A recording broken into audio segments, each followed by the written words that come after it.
ইনি হলেন বিখ্যাত গোয়েন্দা ময়েজ আলী, নামকরা একজন প্রাইভেট ডিটেকটিভ। দেশের বড় বড় রহস্যের সমাধান তিনি করেছেন। যখন কোনো কেসে পুলিশ বা অন্য কোনো সংস্থা হাল ছেড়ে দিত তখনই ডাক পড়তো ময়েজ আলী।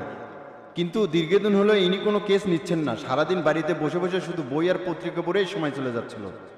প্রতিদিনের মতো আজও সে বসে বই পড়তেছিল। তখনই তার সহকারী কেরামত আসে। আসসালামু আলাইকুম স্যার। ওয়ালাইকুম আসসালাম। কেরামত, গতকাল যে এলে না? এসে কি করবো কারণ সারাদিন তো এটাই তেরা থাকা লাগে। আমি গোয়েন্দার চাকরি করি না, দারোয়ানের চাকরি করি, সেটাই তো বুঝিচ্ছি না। তোমার মন এত অশান্ত কেন কেরামত? স্থির হও। উত্তেজিত মন কোনো রহস্যেরই সমাধান করতে পারে না। স্যার, ইনকে বসে থাকতে থাকতে কোন রহস্যের সমাধান করবেন আপনি? মেলা দিন হলো কোনো কেসও নিচ্ছেন না। গোয়েন্দাগিরিকে পেশা হিসেবে নিলে তুমি সত্যের প্রাথমিক তদন্ত করতে পারবে না। তুমি তো সবই জানো কেন আমি রহস্য উদ্ঘাটন করা থেকে দূরে সরে গেছি। সেটা জানি স্যার, গোয়েন্দাগিরি করতে চায় একটা দুর্ঘটনায় পরিবারের সবাইকে হারিয়ে ফেলছেন। ওই দিনগুলো আমি ভুলতে পারি না কেরামত। একা থাকা যে কি কষ্ট সেটা শুধু আমি জানি। অতীত মনে করে কষ্ট পাওয়ার আর দরকার নাই স্যার। আবার আমরা কেস নেওয়া শুরু করি। ইনকে করে বসে থাকতে থাকতে আমার গোয়েন্দাগিরির জং ধরে যাচ্ছে। এটি আর ইনকে করে বসে থাকেন না তো স্যার। এই রুমে আসলে আমার দম বন্ধ হয়ে যায়। চলেন ড্রয়িং রুমে যায় বসি। আচ্ছা ঠিক আছে, চলো।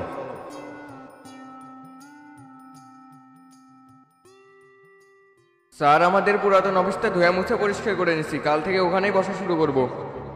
অনেক দিন হলো ওই অফিসটাতে যাই না। ঠিক আছে, আমিও যাব তোমার সাথে।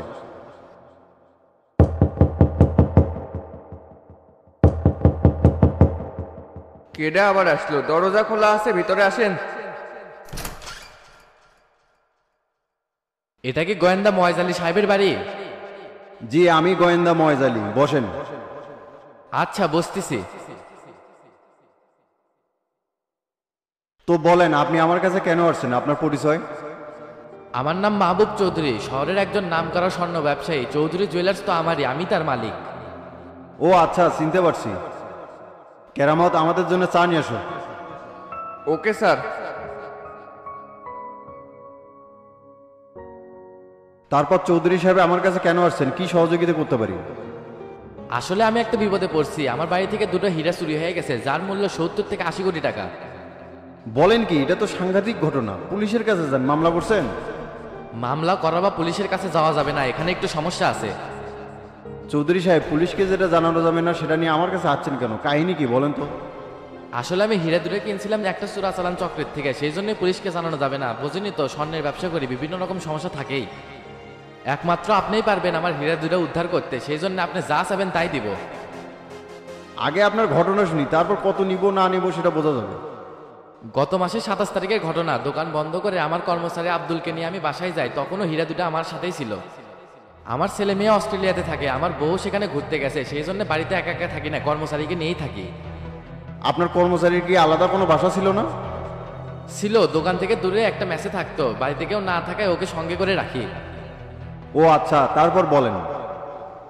আমি আর আব্দুল বাড়িতে গেলাম, ওকে নিচের রুমে রেখে আমি 2 তলায় গেলাম। আমার বাড়ি আবার 2 তলা ছিল। শোয়ার আগে হীরাগুলা আলমারির ডয়ারে রেখে আমি ঘুমাসে পড়ি।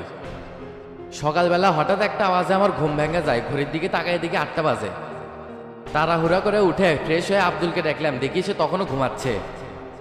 ওকে বাইরে নাস্তা আনতে পাঠাতে আমি রুমে ফিরে আসে আলমারির ডয়ার খুলে দেখি হীরাগুলা নাই। বলেন কি? তারপর? সারা শরীরে আমার ঘাম শুরু হয়ে গেল। হীরাগুলা চুরি হয়ে গেছে, এটা ভাবতেই আমার মাথাতে আকাশ ভেঙে বলল। তখন মনে হলো আব্দুল ছাড়া এই চুরি কেউ করেনি, কারণ এই বাড়িতে আমরা 2 জন ছাড়া আর কেউ থাকে না। বাড়িতে কি অন্য কেউ ঢুকছিল এমন কোনো আলামত পাইছিলেন? না, এরকম কোনো আলামত তো পাইনি। তারপর আব্দুল নাস্তা নিয়ে ফিরে আসলো, ওকে জিজ্ঞাসাবাদ করলাম, ওই বলে আমি কিছু জানি না। এই জন্য ওকে আমি খুব মারধরও করছি। তারপরও বলে আমি কিছু জানি না, আমি নেইনি। বুঝতে পারছি। ও যে ঘরে ছিল সে ঘরটা কি ভালো করে সার্চ করছিলেন? ভালো করেই সার্চ করছি, কিন্তু কিছু পাইনি। ওই যখন নাস্তা আনতে চাই আমার সামনে লুঙ্গি আর গেঞ্জি পরে গেল। ও যদি না নেয় তাহলে কে নিল? সেটাই তো রহস্য। আমার বাড়ির ভেতরে সিসি ক্যামেরা ছিল না, শুধু বাইরে ছিল। সেখানেও চেক করে দেখছি, কাউকে ভেতরে বা বাইরে আসতে দেখিনি। পরে আপনার কর্মচারীর কি করলেন? ওকে আমি বাড়িতে আটকে রাখছি। কয়দিন হলো খুব টেনশনে আছি, দোকানও খুলতে পারতেছি না। আমি জানি আপনি এই রহস্য সমাধান করে আমার হীরাগুলো উদ্ধার করে দিতে পারবেন। ঠিক আছে চৌধুরী সাহেব, আপনার কেস আমি নিলাম, তবে হীরা খুঁজে না পেলে আপনার কাছ থেকে আমি কোনো অর্থ নিব না। আপনার কাছে অশেষ কৃতজ্ঞ। তাহলে আমি আজকে উঠলাম। ঠিক আছে, যান। আপনার বাড়িতে আমি আগামীকাল আসবো।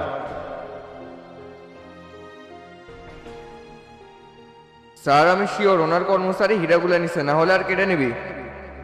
সব সময় আমরা একটা দিক কেন ভাবি কেরামত? সব সময় আমরা একটা দিক কেন ভাবি কেরামত? চোখের সামনে আমরা যা দেখি অনেক সময় সেটা ভ্রম হলেও সত্যিটা তার পিছনে লুকিয়ে থাকে, যেটা আমরা কোনোদিনও ভাবি না। এই মামলাটাও তেমন। আগে আমরা ওনার বাড়ি পর্যবেক্ষণ করি, কর্মচারীর সাথে কথা বলি, তারপর বাকিটা দেখা যাবে। তাহলে চলেন স্যার, ওনার বাড়ি বিলাই যাওয়া হোক। কিন্তু আমি তো আগামীকাল যেতে চাইছিলাম। না স্যার, আমরা না বলে আজকেই যাব। ঠিক আছে, তুমি গাড়ি বের করো, আমি আসতেছি।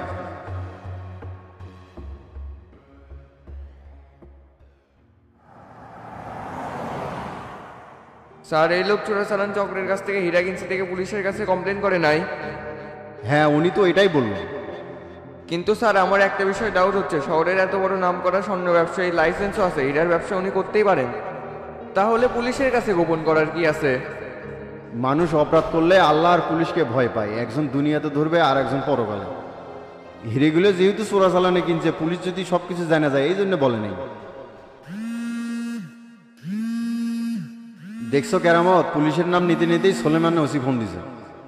মেলা দিন পর ফোন দিল, ধরেন কি বলে শোনেন। ময়েজ ভাই, আসসালামু আলাইকুম, কেমন আছেন? ওয়ালাইকুম আসসালাম, আলহামদুলিল্লাহ ভালো আছি। তে এতদিন পর কি মনে করে? আপনি তো মেলা দিন হলে দেখি না, আসেন না অফিসে, একসাথে বসে চা খাই। সোলেমান সাহেব তো চা খেতে পছন্দ করে না। চা খাওয়ার পিছনে তো রহস্যের গন্ধ পাচ্ছি। আপনি তো গোয়েন্দা মানুষ, কোথার জালে ঠিকই আটকে যায়। কাম আছে না, দেখা করেন। আমি একটা জরুরি কাজে যাচ্ছি, তো ফিরতে সন্ধ্যা হতে পারে, তখন গেলে হবে? সমস্যা নাই, আপনি আসেন।